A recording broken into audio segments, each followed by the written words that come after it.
तालुक्यातील पाचोरा सातगाव रोडवरील असलेल्या पिंपरी धरणाची सांडव्याची भिंत धोकादायक स्थितीत असून सदरची भिंत कोसळण्याची दाट शक्यता आहे।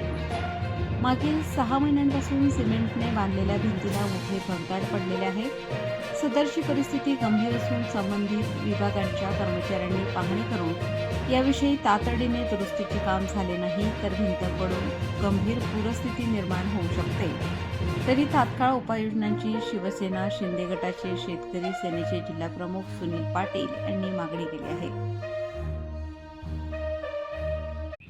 आज आपण सारवी पिंपरी धरण, ज्याला रावरखेडीचं धरण असं देखील म्हटलं जातं, या मध्यम प्रकल्पावरती आलो आहे आणि आपण समोर पाहतोय मुख्य एसटीचा भाग आहे, जी सांडव्याची भिंत आहे। बऱ्यापैकी असलेली भक्कम असलेली भिंत आज मात्र तिचं खूप मोठं भगदाड पडलेलं आपल्याला दिसतंय की एकाच ठिकाणी तर असंख्य ठिकाणी अशा पद्धतीने ही जी मुख्य भिंत आहे ती जवळजवळ मोडकळीस आली पडण्याच्या त्या स्थितीमध्ये आहे।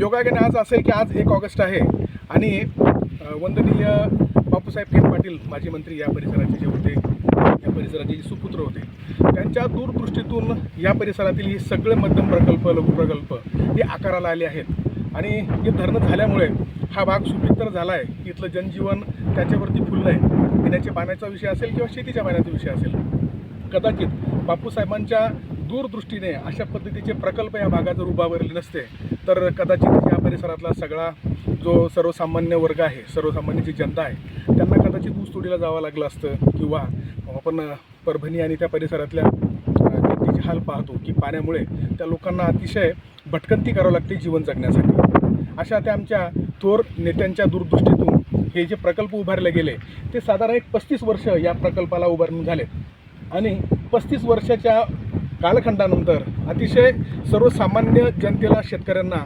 मदतीचं होईल, उपयुक्त होईल, त्याच्यावरती आमच्या सगळ्या मंडळीचं जीवनव्यापन आहे। आता हा जो प्रकल्प आहे आज मात्र त्याच्या प्रमुख भिंती अशा पद्धतीने मोडकळीस आल्या आहे। आपण ही भिंत पाहू शकतो आणि मुख्य भिंतीची संरक्षित भिंत पाहू शकतो, तिथे मोठमोठे भगदाड पडलेत। अतिशय जीर्ण अवस्था या सगळ्या भिंतींची आणि ह्या संरक्षण भिंतीची झाली आहे। प्रश्न असा पडतो, 100 वर्षापूर्वी इंग्रजांच्या कालखंडामध्ये काही बांधकामं, पुलांची बांधकामं झाले, धरणांचे बांधकामं झाले, आजही ते बांधकामं सगळे सुस्थितीमध्ये असताना 30 वर्षामध्ये, 35 वर्षामध्ये कॉन्क्रीटच्या बांधकामं आमचे का बरं अतिशय मरणप्राय स्थितीमध्ये येतात? काय याला होत असेल असं की आमचीच लोक कामं करताना योग्य गुणवत्ता का राखली जात नसेल? मग याच्यामध्ये ठेकेदारीचा विषय आहे, व ठेकेदारांची चूक असेल की अधिकाऱ्यांची चूक असेल? कोणताही ठेका असला तर त्यामध्ये 2 पैसे मिळतातच, मात्र ते मिळताना आम्ही आमच्याच राष्ट्राचं, आमच्या देशाचं काम करताना, आमच्या जनतेचं काम करताना, शासनाचं काम करताना त्याच्यामध्ये दर्जा मात्र राखला जात नाही, ही खंत आहे। आणि हे असं होताना मागच्या वर्षी ह्या भागामध्ये मोठी अतिवृष्टी झाली होती, त्यामध्ये अनेक गावांना त्याचा फटका बसला। शिंदाळसारखं गाव असेल, सातगावसारखं गाव असेल, वाणीगावसारखा परिसर असेल, त्या ठिकाणी शेतकऱ्यांचे जनावरं वाहून गेले, जीवितहानी, प्राणहानी त्या पशुधनाची झाली, शेतीचं मोठ्या प्रमाणावर नुकसान झालं। आपण जो हा धरणाचा परिसर पाहतो, इतका मोठा पाऊस झाल्यानंतर, इतकी या धरणाची वाताहत झाल्यानंतर ह्या आमच्या गतिमान म्हणणाऱ्या प्रशासनामध्ये मात्र वर्षभरानंतर देखील ह्या अशा कामाला का बरं सुरुवात झाली नसेल? आमच्या अधिकाऱ्यांचं महत्त्व पटलं नसेल का? याच्याकडे कोणाचं लक्ष गेलं नसेल का? असा अतिशय चिंताजनक, मनाला खेद निर्माण करणारा प्रश्न निर्माण होतो। जी परिस्थिती ही आहे तशीच अनेक शेतकऱ्यांची शेती ज्या मागच्या पावसामध्ये, पुरामध्ये वाहून गेली, आजही आपण त्या ठिकाणी जर जाऊन बघितलं तर मोठमोठे भगदाड त्या शेतीला पडले।